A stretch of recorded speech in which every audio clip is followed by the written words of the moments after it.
As media queries têm se popularizado em diferentes websites utilizados atualmente. E a funcionalidade principal que eu tenho observado nesses websites que são implementados utilizando as media queries é a funcionalidade de design responsivo. As media queries elas podem ser utilizadas para definir regras CSS de acordo com o tipo de mídia utilizado para renderizar a página web.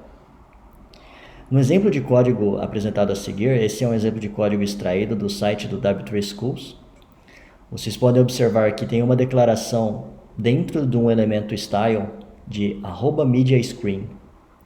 Essa definição ela estabelece que quando esse website estiver sendo executado em uma mídia do tipo tela, como é o caso da tela do computador, os elementos parágrafos com a classe test vão ser visualizados, renderizados, com uma família de fonte do tipo Verdana ou sans serif como backup e um tamanho de fonte de 14 pixels.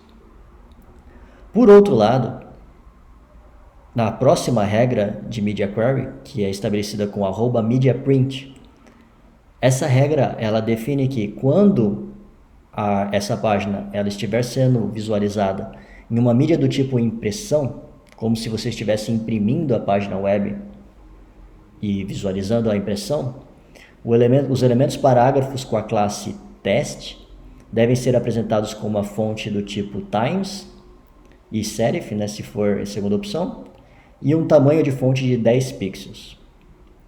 E por fim, tem uma última declaração de media query, que define que se você estiver utilizando uma mídia do tipo tela ou impressão, em ambos os casos,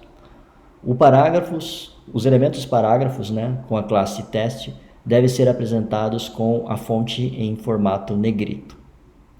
É importante observar que as media queries elas permitem literalmente uma consulta ao tipo de mídia que está sendo utilizado durante a visualização da sua página web.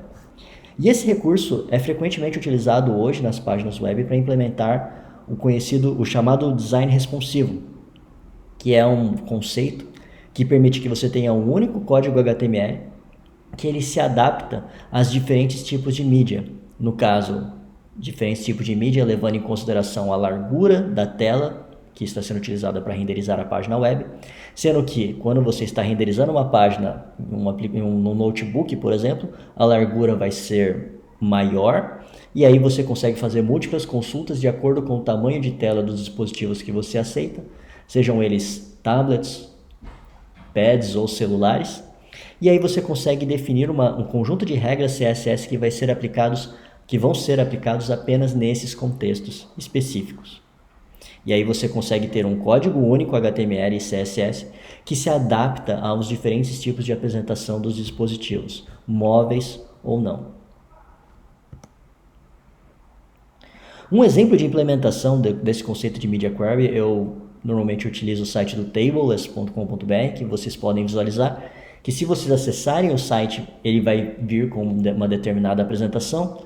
No entanto, se vocês reduzirem o tamanho da janela do navegador de vocês no notebook, vocês vão conseguir visualizar que o layout do website ele se adapta considerando essa diferença do tamanho da largura do display. E ele se adapta automaticamente utilizando esse mesmo conceito que eu apresentei para vocês, que é o @media.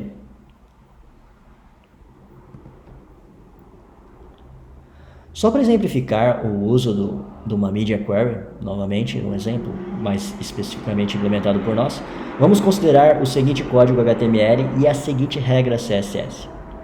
Observem que esse código HTML ele define 6 elementos div. Todos esses elementos divs eles têm a classe boxes. Essa classe boxes define que esses elementos div vão ter altura e largura de 200 pixels e todos eles flutuam à esquerda. E a apresentação deles fica similar ao exemplo conforme eu apresento no slide para vocês. Nós poderíamos definir uma media query que vai definir que quando esse website for renderizado em uma @media screen, então eu falo que numa tela, e que tenha uma largura máxima, max width, né, de 480 pixels, que seria uma largura máxima um pouquinho superior a um celular convencional hoje em dia, os elementos que têm a classe .boxes, eles vão ter uma largura de 300 pixels, diferentemente da largura de 200 pixels anterior.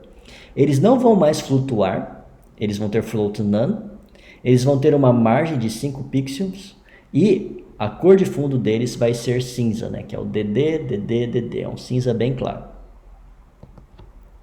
Se vocês reduzirem o tamanho da tela diminuírem o tamanho da janela do navegador de vocês, vocês já vão conseguir visualizar a diferenciação na hora de renderização dos elementos. Antes apareciam 6 caixas, uma do lado da outra, com diferentes cores. Agora, todas as caixas aparecem uma embaixo da outra, não mais uma do lado da outra. A largura aumentou para 300 pixels, quando antes era 200 pixels. E agora todas elas aparecem com a cor de fundo cinza. E eles têm uma margem de 5 pixels, antes não tinha nenhuma. Isso também acontece como resultado da aplicação da Media Query, que nesse caso, quando você utilizou a Media Query, você definiu uma regra CSS mais específica.